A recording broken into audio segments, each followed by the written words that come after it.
1. Get a reason to wake up, whether it's big or small. You get out of bed faster, easier, and you feel a lot better throughout the whole entire day.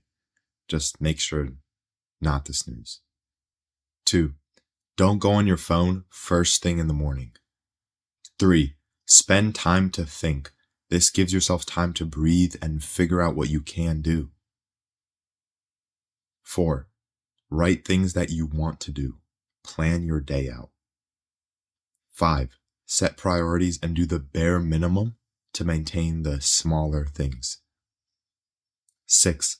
Keep deleting apps that you spend too much time on.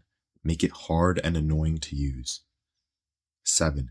Finish a task before you move on to something else. 8. Whenever you do something, ask yourself, will this help my future self? Will my future self care that I did this?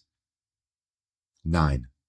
When you relax, just spend some time planning things you want to do tomorrow so it can go a lot faster.